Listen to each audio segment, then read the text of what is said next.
Hello, I'm Llewellyn King, the host of White House Chronicle. Thank you for coming along. Before we get to two extraordinary men who you are really going to enjoy, let me have a few thoughts of my own. I know as a public speaker that if I stand up in front of an audience of business people, by criticizing the government, I can bring them to their feet applauding. And yet the government doesn't do everything wrong. And this is the conclusion of a very interesting woman. Her name is Mariana Mazzucato. She's a professor at a university in England, Sussex University, but she was educated in America, and as you may gather from her name, she is Italian. And she's done a study of the impact on primarily Silicon Valley companies of government research. And she has concluded that basically you wouldn't have Apple, you wouldn't have Google, and of course you wouldn't have the internet at all, if it hadn't been for government research and sometimes direct government financing. Government loans to Apple in the early days, government loans to Google in the early days, and yet both of those companies have very little give back into the government. Apple manufactures overseas, pays very little in taxes, is enormously creative in not paying taxes, as are other American corporations that exist on government-sponsored research and development. Basic research is done by the government. It is not, despite a lot of propaganda to the contrary, done in private companies because it's too risky. It is the private sector, when it comes to research, that is risk-averse. The government that plunges in gets it wrong sometimes and gets it hugely right sometimes, as with the internet. This is a very interesting situation. She has written an article, this professor, that has been published in the Harvard Business Review and in the Globalist, a web magazine, and has caused an enormous upset on the internet. But the interesting thing is, in my reading of it, at least 5 to 1 people are saying she's wrong. The government never does anything right. Go figure. You know, when we sent 2 bombers from Missouri to Korea, I thought, my goodness, the government can really do some amazing things sometimes. Government R&D produces tremendous results. And every time you get into an airplane, it has more than 100 modifications on it that were developed by NASA, the space agency, not by the company that built the airplane and got the profit from them. It's worth dwelling on. This article is well worth reading. Find it on the internet. I promised you 2 great people, they're coming up. But I'd also like to do a shout out on behalf of American Guest House, which is a wonderful bed and breakfast, well, more than a bed and breakfast, upscale bed and breakfast here in Washington that has been most useful to this program in housing guests and staff from time to time. If you're coming to Washington, check it out, you'll appreciate it. And I will be back with 2 stunning guests, promise. White House Chronicle is produced in collaboration with WHUT, Howard University Television.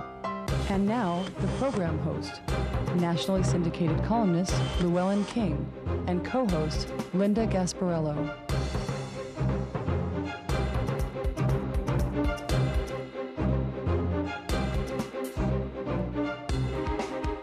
Hello again, thank you for rejoining us. I'm glad to introduce to you now one of my favorite people in Washington, Norman Ornstein of the American Enterprise Institute, but also author of a great but controversial book about politics, which is entitled It's Even Worse Than It Seems. Welcome to the broadcast. Delight to have you. Thank you for finding the time to join us. And our old friend on this program, Amitai Etzioni of the George Washington University, the author of a philosophy called communitarianism. Welcome to the broadcast.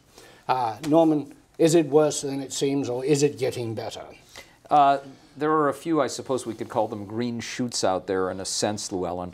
6 months ago, if we had been talking and you'd asked me whether there was a chance of an immigration bill of any sort getting through, I would have said no chance at all.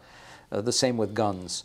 And now we have at least opportunities caused both by the election and stunning and unfortunate events. But as a general matter, the fact is the tribalism, it's not just ideological and partisan polarization, it's tribalism. If you're for it, I'm against it, even if I was for it yesterday, continues apace. And basically, we've seen this on so many fronts. We see it with a continuing attempt to delegitimize and decapitate the Affordable Care Act, even after the Supreme Court basically has said it should move forward. We see it with attempts to block the person who could run it from no matter what the qualifications.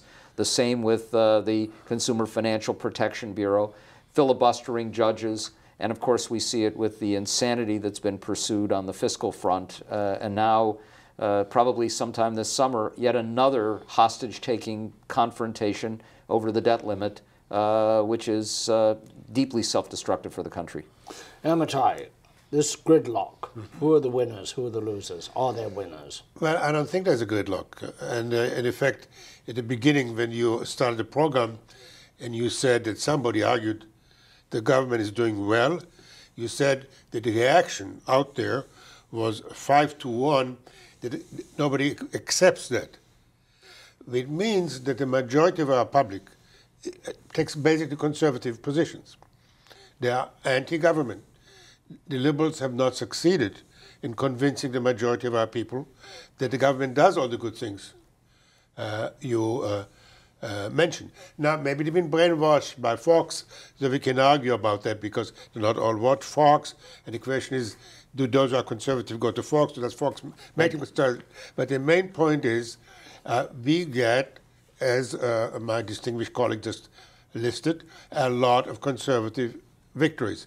The news today is that President Obama is going to the new budget offer cuts in the entitlement programs, the sacred cow of the Democrats, again reflecting the political climate we are in. They're not just blocking things, which is part of their agenda. If you accept the government that least governs best, they're winning on that. But they get a lot of stuff from their kind of tax cuts to their kind of slashing of spending. There's a long, as Norman just said, blocking judgeships and so on and so on. 4 times out of 5, the conservative winning very much reflecting the mood of the country. So you come down to enter the question, do we live in democracy or not? Can I just say, Obama won the election. I mean, if the mood of the country is so positively conservative, how come you have a re-elected Well, because because Obama ain't no liberal. And so, first of all. But second, I don't think anybody accused him of, well, some nuts accused him of being liberal. But there's no liberal feathers in his arrangement. Norman, what do you have to say to that? Well, it's just kind of amusing because the meme on the right is that he's a socialist veering towards a communist. But I would take slight issue with what Amitai said. That's all right with me. Yes. Take huge issue. Well, this is television. I don't like to. He's one of the greatest scholars of our lifetime, so I'm going to be careful. But I don't think the public mood is that conservative. When we look at surveys, voters say we want less government until you talk about every specific element of government. And one of the interesting exercises we're going to see now is as we move through this mindless, foolish sequester. And President Obama made, I think, a tactical error in saying as it took effect, the sky is going to fall, because it's much more like termites eating out the foundation of the house. But we're starting to see some terrible effects there, and people are going to discover them. They're going to go to national parks and find that the hours have been reduced because of furloughs. We've managed to escape a food safety crisis because they've put a little bit more money into the meat inspectors, but port inspection will go down. The basic research that we started the program with, Llewellyn, is being eaten apart by the sequester and some of the other changes that have taken place in slashing government. You're absolutely right. Nobody else will do it but government. We are no longer in an era where Ma Bell will put out a fortune for Bell Labs doing all this research that others will then use. It's all about the next quarter's profits, and you're only going to do applied research. And we're cutting that out. We're doing it on the health front. The National Institutes of Health are not going to be able to issue grants We're going to have scientists who decide to go into other professions or to work simply for pharmaceutical companies or chemical companies. The teaching hospitals are going to be hit very hard.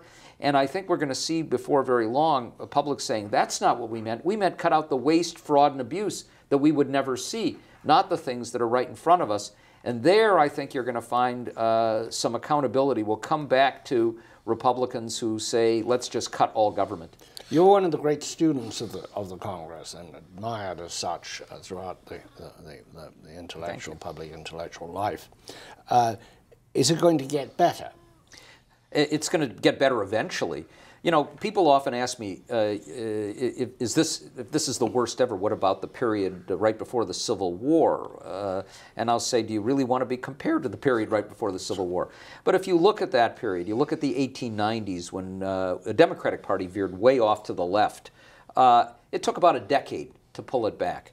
You're seeing now this re-examination that Republicans are doing. They've lost the popular vote in presidential elections 5 out of the last 6 times. They're re-examining. But the fact is the center of gravity in the party is over on the radical right now. And I don't see that changing for years. And the question is, do we have enough time to be able to purge this process through and reach equilibrium again? We should, again, revisit that issue, because I agree with everything Norm says. These cuts are, from a liberal viewpoint, completely unreasonable, and we'll see if the public will see the light or not. I don't know. But one thing is clear, I mean, to me at least, we think in the wrong categories when we think about Democrats and Republicans. Because a third of the elected officials of the Democrats act very much like Republicans. Practically none of the Republicans votes liberal. So you have, in effect, if you think about in terms of a conservative party and a liberal party, you have a conservative majority. Let me just give you some quick examples, just very recent ones. Who voted to repeal a tax on medical devices, which is part of the way the Obamacare is financed? All the Republicans and about 30 Democratic senators. The Conservative Party won. Who removed the ban on assault rifles, on assault guns from the gun bill? All the Republicans and about 15 Democrats were unwilling to support the rather meager gun control bill. I can sit here all day long and list you again. If you think about in terms of a conservative party and a liberal party, you see that the Conservative Party has a majority. As to the other point Norman makes, is very important. There's a mountain of data supporting what he says. For 40 years, the Americans said we want less government and more government services. But the problem is they cannot vote for services. They have one vote, and they end up, when you have only one vote, you have to somehow collapse all this. And the term my colleagues use is operationally philosophical. They're philosophically conservative and operational liberal. They end up voting their philosophy and not the operational side most times. I'm going to take a moment to identify, primarily for the benefit of our listeners on Sirius XM Radio, channel 124, where this program can be heard on Saturdays at 9:30 a.m., 3:30 p.m. and 9:30 p.m. You are listening to White House Chronicle, coming to you from Washington, D.C. I am Llewellyn King, the host, and I'm joined today by 2 distinguished scholars, Norman Ornstein of the American Enterprise Institute and Amitai Etzioni of the George Washington University.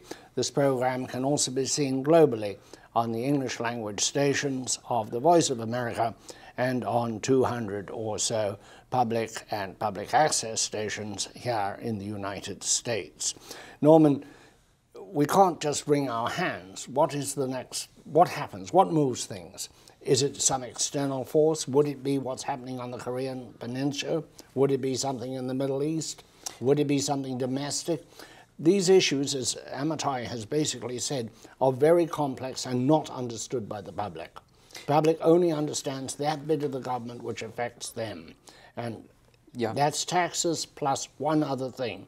If you're old, it's Medicare. You'll have the government for that, but for nothing else. If you're young, it might be help with a student loan, something of that nature. But it tends to be 2 things. Taxes, unpleasant, and one thing that people find pleasant and beneficial in the government, and that's the one thing they want retained and everything else wiped out. Well, let me parse out the question from where you started, Llewellyn, and first say, of course, international events can dominate, and you can have either unexpected turns or crises that develop, and the globe is now a fragile place. North Korea certainly emphasizes that. We have no clue how Syria will play out. We continue to have problems with Iran. You could point to Egypt now is going through yet another crisis, and we don't know how all of that will resolve. Many of those things can have an impact. One of the things about the political process, and I'll return to something that Amitai said, we have had this sharp polarization, but it's been asymmetric. The Democrats have moved as a party to become more homogeneous than they were 20 or 30 years ago. They've moved a bit to the left. They're a center-left party with a substantial number in the center. The Republicans have moved dramatically to the right. And the electorate has not followed. As we saw, Mitt Romney thought he was going to win the election right up until the middle of election eve handily, because he thought the electorate was the same as it had been in 2010. I call it 50 Shades of White was the philosophy there. But it's not, and it's changing. At the same time, one of Amitai's colleagues, John Sides, has just written an interesting piece saying, everybody's saying the Republicans need to change. They don't need to change. They can still win elections. And of course, he's right. They can win elections. People are going to vote on whether times are good, times are bad, the world's in good shape, it's not in good shape. You can win an election, but that doesn't mean that you are going to capture a broader allegiance. And I think Republicans are in danger of becoming a minority party. But what's going to make the difference if we're looking for change is, do you lose 3 elections in a row? They've lost 2 presidential elections in a row. If they lose in 2016, then I think you may see some rethinking. But with all of that, if we don't change the corrosive money system in our politics, the post-Citizens United disastrous world that Anthony Kennedy has given us, among others, if we don't change the electorate, enlarging it so that it's not a small fraction of ideologues who dominate the process in terms of who gets nominated and then who can get elected, it's going to be years before we bring about a significant change that brings us back to that equilibrium point where we basically govern somewhere near the center. There's a very interesting way to test all this. In 2009, there was a short period in which the Democrats had a majority of the House, had the President in the White House, and a filibuster-proof majority in the Senate. I mean, that's about as good as it gets. They were unable to pass any major piece of liberal legislation. So therefore, it's bad for Republicans, but it's not good for the liberals, because it's not the same. Again and again, there are enough Democrats to support conservative causes. So for instance, during the inaugural speech, the one thing the president ran up the flagpole, more than anything else, was climate protection. What happened to climate protection since then? It wasn't even put on the agenda. Why? Because the Democrats from the coal states said, wait a moment, we don't want it. Again and again. But that is acting more the way the Congress once acted, where local interests caused alliances that didn't once exist. It's not local interest, it's conservative interest. It seems to me what we've done is we've, in one way, gotten a de facto parliamentary system in which people vote their parties, but on the other hand, we have something that parliamentary systems don't have, and that is the ability of a minority to block legislation, pervert legislation, and change it. I don't say that's bad, but we somehow are now getting the worst of both systems rather than the best of our own. Actually, that ties to the point Norman makes. One other thing which is just beginning to happen, because the corporations didn't throw a lot of money in these elections yet. I mean, Exxon has a profit of $44 billion a year. They could write a check for $1 billion very easily. They're just warming up. So in effect, we're going to save much more corporate money into future elections. But here is where I don't understand why so many people talk about a parliamentary system. We do not have party discipline. In Britain, you cannot make a deal. The Republicans appear to have it. The Republicans, yes, but the Democrats, no. In Britain, you cannot make a deal with a member of parliament because other than on conscientious issues, they have to vote the party line. That's right. Everything is voted doesn't party happen line. here. Well, you know, one of the major theses in the book, it's even worse than it looks, is that we've had parties acting more like parliamentary parties. And in the first 2 years of the Obama administration, those might not have been classically liberal outcomes, but the Affordable Care Act was the most dramatic change in the healthcare system that we have seen since Medicare. The Dodd-Frank financial legislation, the stimulus package, which when you parse it out into specific elements, from health information technology to the electrical grid to the expansion of broadband, was an enormous spate of policy action. All of those things passed with Democrats acting like a parliamentary majority and the Republicans opposing. But we don't have a culture that accepts the legitimacy of those things. And you have half the political process dedicated to delegitimizing, which made the worst of both worlds. Then you get where we are now, which is divided government with a parliamentary minority party, and you have the closest equivalent to gridlock. The 112th Congress, we went from having as much legislative action as we saw during the Great Society in 2 years to having the least productive Congress in our lifetimes. These are absolutely fair tests to my thesis. Obamacare, the great liberal victory.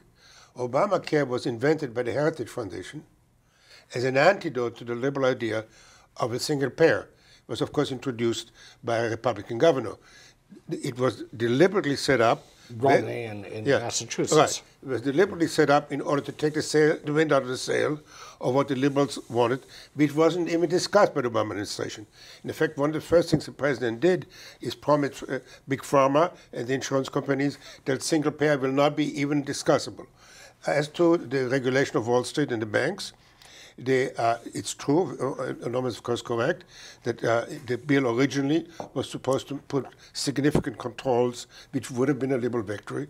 The bill, to begin with, was written in such a way that was extremely weak and open to manipulation by the lobbyists. It has been since then castrated, eviscerated, and watered down.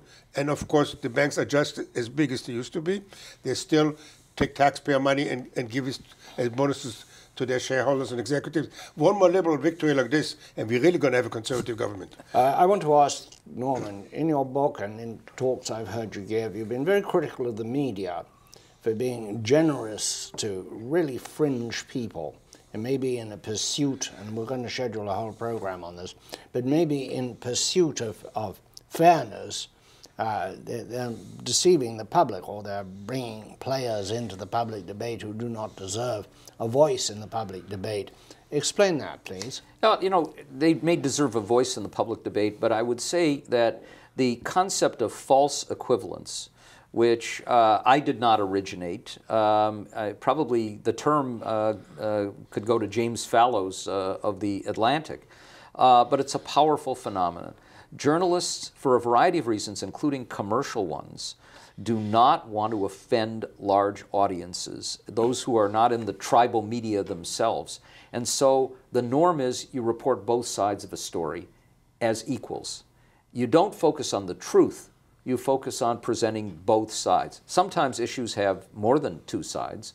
Sometimes it's very clear where the blame lies. But the larger thrust has been to avoid that. And I think it creates a couple of problems. One is it took a long time to focus where the blame really belonged when it came to the failure to act in policy areas or the debt limit debacle, for example. That remains a problem. Bob Woodward is fixated on the notion that presidents can snap their fingers and make things happen, and if you just schmooze with the other side, and he hasn't done that. And that's just simply, I think, a reflection of a reality that doesn't exist. But at the same time, you run into another set of problems. Amitai talked about climate change. If you have people who don't know a lot about this issue sitting there and watching television or reading the editorial pages, and what you get in a discussion of climate change is two equals, somebody who says it's all a hoax and somebody who says it's a real problem, you're going to come away thinking that the scientific community is deeply divided and nobody really knows what's going on. The fact is 99% of scientists, or 99.5% of scientists, share a consensus. 0.5% don't. And it is not an accurate picture of a reality when you see how this gets filtered through our mainstream press. It's very true. That's all. If I have to say it shortly, yes, it's a major, major problem. In addition, not instead, because Norman is 100% spot on this issue, is that the liberals' narrative is so difficult to understand. Look, I have a PhD. I'm sorry, I flatter myself, have an IQ slightly above average. I don't know what the Democratic message is. I don't know what the liberal message is.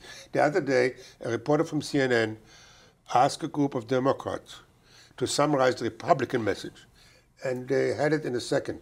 Less government and so on. Then she asked the Democrats for the Democratic message, and they couldn't cough it up.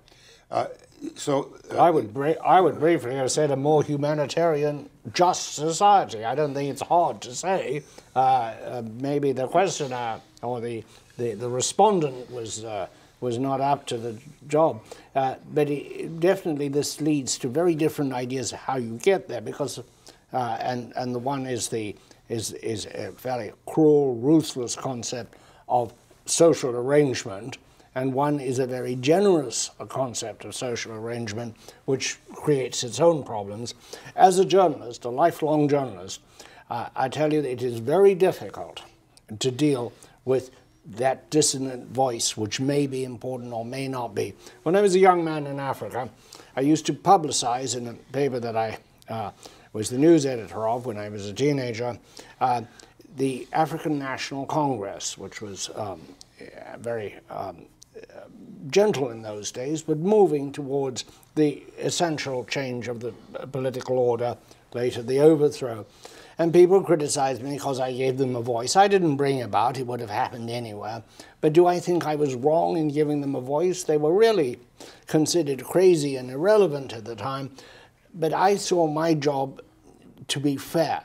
I've always said to journalists, try to be fair. Don't worry about ethics. Don't worry about political messages. Try to be fair.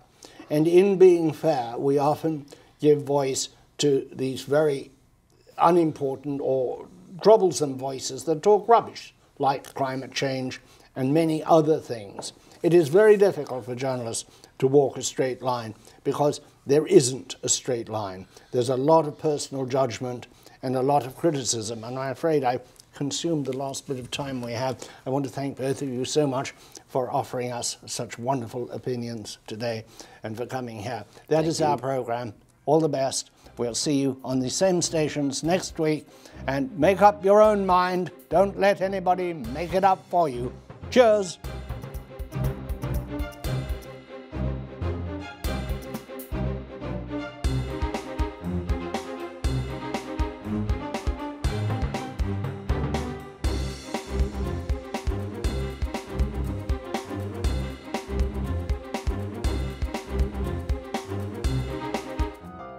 White House Chronicle is produced in collaboration with WHUT, Howard University Television. From Washington, D.C., this has been White House Chronicle, a weekly analysis of the news with insight and a sense of humor, featuring Llewellyn King, Linda Gasparello, and guests. This program may be seen on PBS stations and cable access channels. To view the program online, visit us at whitehousechronicle.com.